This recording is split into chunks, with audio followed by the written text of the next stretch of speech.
Hello student, मैं doctor Bharat Kumar और आप लोग पढ़ रहे हैं एमए प्रीवियस का ज्योग्राफी थॉट का पेपर। ज्योग्राफी थॉट के पेपर में अब तक आप सेक्शन ए और सेक्शन बी को कंप्लीट कर चुके हैं और आज हम लोग पढ़ने वाले हैं सेक्शन सी का मात्रात्मक क्रांति। इससे पहले मैं आप लोगों को भूगोल में द्वैतवाद यानी कि सामान्य भूगोल बनाम प्रादेशिक भूगोल के बारे में पढ़ा चुका हूँ। इसके बाद आप लोगों ने निश्चयवाद और संभववाद का अध्ययन किया है और आज हम लोग बात करेंगे यहाँ पे मात्रात्मक क्रांति, क्वांटिटी रिवॉल्यूशन। मात्रात्मक नाम से ही पता चलता है मात्रात्मक क्रांति। जब हम किसी आंकड़े की बात करते हैं तो उसे मात्रात्मक कहा जाता है। भूगोल में आंकड़ों का प्रयोग दूसरे विश्व युद्ध से पहले नहीं होता था। यानी हम कह सकते हैं कि भूगोल भी एक साहित्य की तरह पढ़ा जाता था, लेकिन 1950 के बाद में इस मात्रात्मक भूगोल के आधार पर भूगोल में क्रांति आई है और भूगोल में हम लोग आंकड़ों को पढ़ते हैं और ख़ास करके जनसंख्या भूगोल, संसाधन भूगोल, कुछ ऐसे भूगोल की शाखाएं हैं जिसमें आंकड़ों का प्रयोग बड़े रूप में किया जाता है। तो सबसे पहले हम लोग बात करेंगे यहाँ पे कि मात्रात्मक क्रांति से पूर्व की भूगोल की क्या अवस्थाएं थी।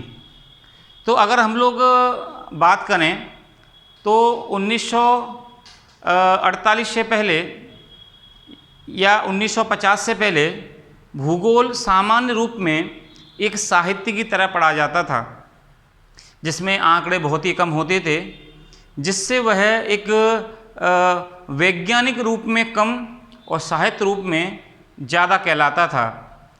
लेकिन जब 1950 से पहले आंकड़े इसमें कम हुआ करते थे तो इस पर विश्वास भी कम हुआ करता था। लेकिन 1950 के बाद में जब से मॉडल, सांख्यिकी विधियाँ और गणित का प्रयोग होने लगा है, भूगोल में स्वतः ही अपने आप मात्रात्मक क्रांति देखने को मिल रही है। तो 1950 से पहले जो भूगोल पढ़ा जाता था वह केवल अनुभवों के आधार पर होता था और निरूपण आधार पर उसको पढ़ा जाता था। अनुभव के आधार पर ही उसका वर्णन किया जाता था। आंकड़े एग्जैक्ट रूप से नहीं हुआ करते थे, इसीलिए भूगोल एक साहित्य के रूप में पढ़ा जाता था। मात्रात्मक क्रांति का जो विकास हुआ है वो 1950 के बाद में हुआ है और 1950 के बाद में प्रोफेसर जेम्स कोनाल्ट एक ऐसे व्यक्ति रहे हैं जिनने 1948 में आंकड़ों का प्रयोग सबसे पहले किया और ये कहा उन्होंने कि आंकड़ों के प्रयोग से भूगोल को वैज्ञानिक बनाया जा सकता है। और मुख्य रूप से देखा जाए तो भूगोल का जो अधिकांशतः जो विकास है या वैज्ञानिक तर्क का जो आधार है वो 1950 के बाद में ही प्रारंभ हुआ है, क्योंकि आंकड़े आने के बाद में ही हम सही ढंग से किन्हीं संसाधनों के बारे में, जनसंख्या के बारे में, कृषि के बारे में, उत्पादन के बारे में, आयात निर्यात के बारे में हम लोग अध्ययन कर पाते हैं। इसीलिए मात्रात्मक भूगोल में जो प्रयोग हुआ है वो मुख्य रूप से 1950 के बाद में भूगोल में देखने को मिला है।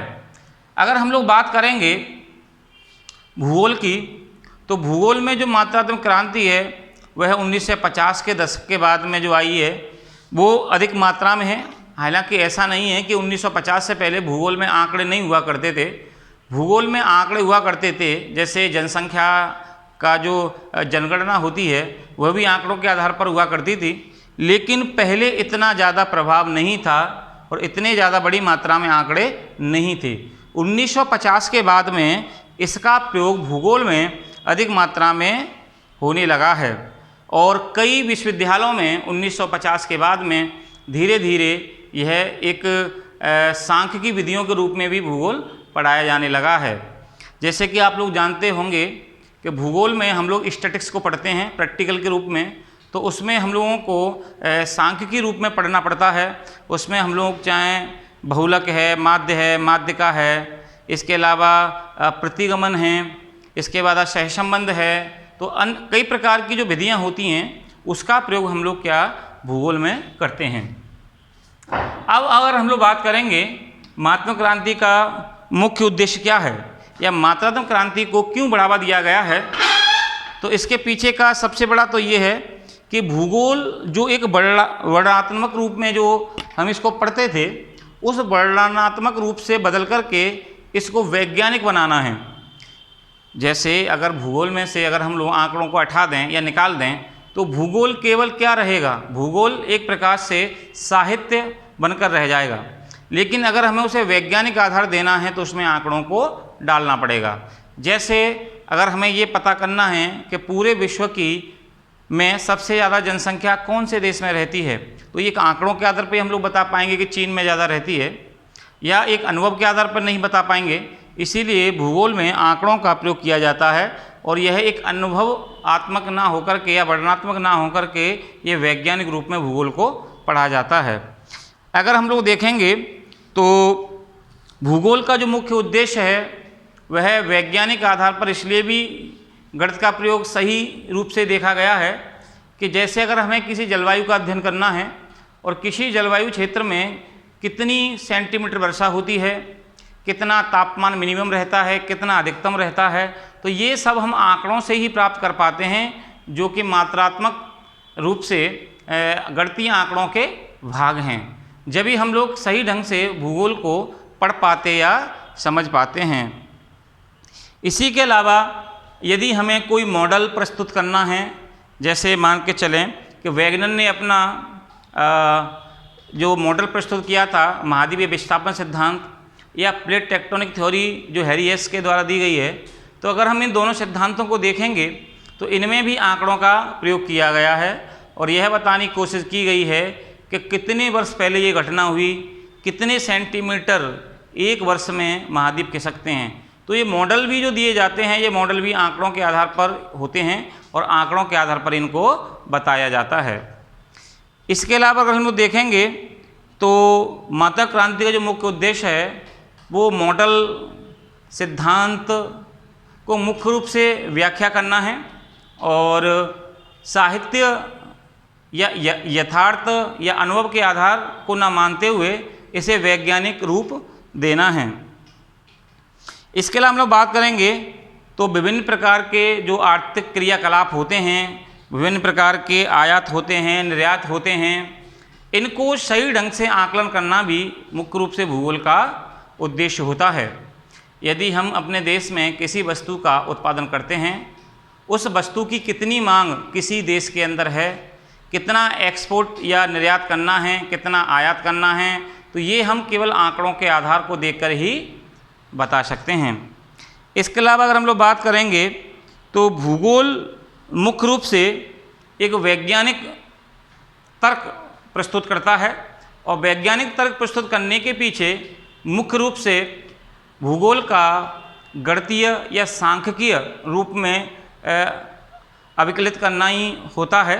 या हम कह सकते हैं कि अगर हम ज़्यादा से ज़्यादा भूगोल में आंकड़ों का प्रयोग करते हैं तो उसे और भी ज़्यादा अच्छा वैज्ञानिक या तर्क संगत बनाया जा सकता है। तो ये रहा हमारा आज का टॉपिक मात्रात्मक क्रांति। मात्रा क्रांति सीधा सा मतलब है कि आंकड़ों के साथ भूगोल को पढ़ना। आंकड़ों के साथ भूगोल को पढ़ना क्या कहलाती है? मात्रात्मक क्रांति कहलाती है। और भूगोल में यदि आंकड़े होते हैं, आंकड़ों को हम पढ़ते हैं, समझते हैं, तो भूगोल और भी ज़्यादा अच्छा बन जाता है। आप ऐसे समझिए कि जैसे हमें राजस्थान की जनसंख्या घनत्व देखना है और अगर आपके पास आंकड़े हैं और उन आंकड़ों को आप किसी नक्शे में दर्शा देते हैं, जैसे बिंदु विधि के द्वारा दर्शा देते हैं, तो सबसे ज़्यादा बिंदु जो आपके आएंगे वो जयपुर में आएंगे और सबसे कम जो बिंदु होंगे वो जैसलमेर के होंगे। तो हम आंकड़ों के आधार पर ही उन बिंदुओं को देख करके हम बता देंगे कि सबसे ज़्यादा राजस्थान की जो जनसंख्या है वो कहाँ पे है? जयपुर में है। और सबसे कम जो जनसंख्या पाई जाती है वो जैसलमेर में पाई जाती है। तो आंकड़ों का प्रयोग बढ़ रहा है। राजस्थान, क्या हम पूरे विश्व, देश, सबके बारे में आंकड़ों के आधार पर हम लोग बता सकते हैं। तो भूगोल में आंकड़ों का प्रयोग बढ़ रहा है, नए नए शोध होते हैं, आंकड़ों की आवश्यकता पड़ती है।